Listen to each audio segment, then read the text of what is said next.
Hello guys, hello. This is for Sagittarius. Sagittarius, welcome dito sa aking channel. Kapalaran 888, welcome Sagittarius. Alamin natin kung anong messages, vibration, gabay, energy para sa inyong lahat. So, Sagittarius. First card natin is number 32. This is the moon, number 5. Ano ba Sagittarius yung kinakatakot mo?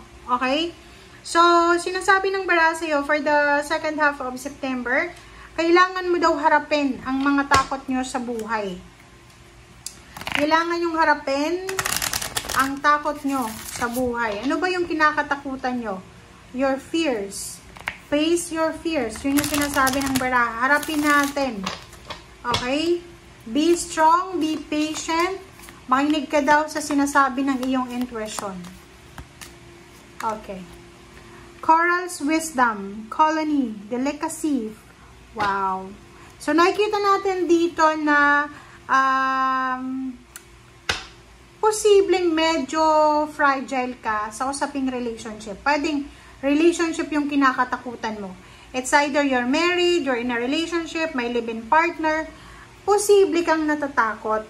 Okay? Pwedeng ikaw ay natatakot para sa future. Like, baka iniisip mo na pwedeng magkahiwalay kayo, iwanan ka, lokohin ka, parang ganun. So, nakikita ko sir dito na wag kang masyadong magtitiwala sa mga kwento-kwento. Lalo na halimbawa ikaw, Sagittarius, OFW ka ba? Or nasan ka ba? Tapos may asawa ka, may boyfriend, girlfriend. Tapos may magkukwento sa'yo. Sisiraan yung karelasyon mo. Or even your family, sisiraan. Huwag na huwag kang magtitiwala agad-agad. Okay? Huwag magtitiwala agad-agad.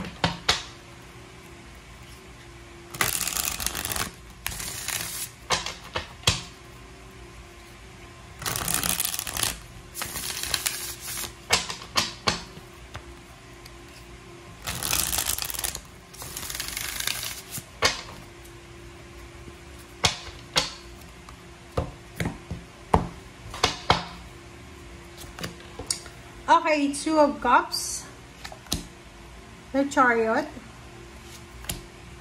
Strength card, and King of Wands. Sa ilalim mo dito is Hangwoman, and Princess of Cups. So, yun na nga, Sagittarius, nakikita ko sir dito na masyado kang naka-focus sa relationship Love life. Tingnan mo nga naman, Seven of Wands. Sinasabi ng bara sa'yo na kailangan mo mag-focus sa trabaho. Ngayong September, everyday mag-focus ka sa trabaho, mag-focus ka sa pera. Kasi masyado kang nakafocus sa relationship Baka hindi ka na natutulog sa kakaisip, lalo na kung OFW ka or yung karelasyon mo ay OFW or malayo siya. Mag-iingat ka. Kahit ka ba, nag-iisip, mag-pray ka, magtiwala ka, yun, trust, have faith. Diba kasi ang relationship naman, pag wala tayong tiwala sa karelasyon, hindi yan mag-work kasi puro hinala yan. Diba? Two of Cups, the Chariot, Strength, King of Wands, diba? Sabi sa'yo dito ng baraha, yung relationship na meron ka sa ngayon, kailangan mo siyang trabahuhin. Okay? So, hindi lang isa yung, kaya nga dalawa yun diba? Dalawa ang magkarelasyon. Kailangan yung dalawa na maging malakas, na ipaglaban ang iyong relationship, alagaan ang iyong relationship. Kaya nga, di ba, pag tatlo, may third party, hindi maganda yon. Kasi, tatlo, hindi yon balanse. Lalo na yung relationship ay para lang sa dalawang tao. Okay? Sinasabi ng bara sa'yo, don't worry, kasi ano man tong takot mo ngayon sa emotion, ay ma-overcome mo din yan. Kaya maiintindihan mo din yan. Magkakaroon ka din ng clarity. And yung King of Wands, nakikita ko siya dito na kailangan mo daw mag-focus sa trabaho. Okay? Trabahuin natin yung trabaho natin. Trabahuin natin yung relationship natin. Sinasabi ng bara sa'yo na yung mga Sagittarius dito na sobrang masipag, kung ano man ang ginagawa nyo sa ngayon, kung ano man yan na pinagkakabalahan nyo sa ngayon, aside from relationship, ay posibleng magdadala yan sa inyo ng success.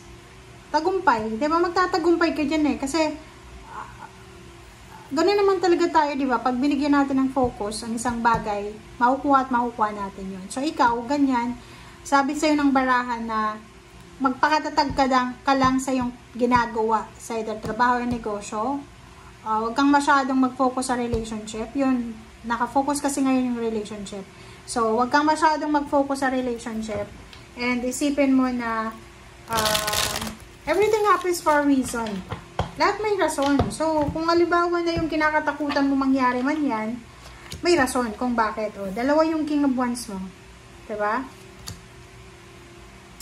So, sinasabi ng baraha sa'yo dito, meron dito ng mga Sagittarius na parang gusto niyang bumalik. Nag-iisip siya, oh. Diba?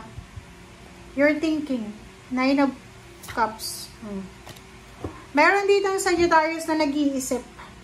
Nag-iisip ka na bumalik sa dati mong trabaho. Nag-iisip ka na bumalik sa dati mong business. Pwedeng ikaw, Sagittarius, nag-awol ka ba? Nag-awol ka ba? Or na-terminate yung contract mo? Or ano ba? Nag-resign ka ba? Kasi parang nakikita natin dito na pinag-iisipan mo eh. 'Di ba? Nag-iisip ka dito sa number 2, High Priestess, sorry. And sinasabi ng baraha, hindi pa buo yung isip mo, pero nag-iisip ka. Okay, so tingnan natin nga dito sa ano pa ba ang message. Victory, success, dalawa to.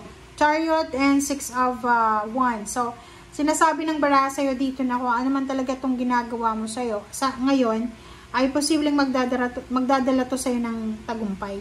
And yung Magician dito, sinasabi na isang magical, isang unexpected na victory and success ang paparating, salary increase, higher position, awards, rewards ang posibleng darating sa'yo, na posibleng magdadala sa'yo ng peace and harmony. So, pwedeng, yun nga, kaya pala sinasabi sa'yo dito na kailangan mong mag-focus sa ginagawa mo kasi possible kang ma-promote, possible madagdagan yung sweldo mo, pwedeng mag-level up ka sa usaping finances, and magkakaroon ka ng financial peace and harmony once na makuha mo na to na victory and success. But, sinasabi ng baraha sa'yo, kung ano man tong pinoproblema mo sa ngayon, hindi siya kailangan problemahin. Kumbaga, kung ano man yan na iniisip mo sa ngayon, sinasabi ng baraha sa'yo dito na wag nating bigyan ng maraming oras, panahon, or kano pa man. Mag-focus ka dito sa future mo eh. Yung future mo maganda, na sinasabi na magkakaroon ka ng victory and success, mga magic sa buhay, and yung magulong buhay mo sa ngayon ay matatahimik yan. Okay? So, thank you guys for watching and see you again. Bye!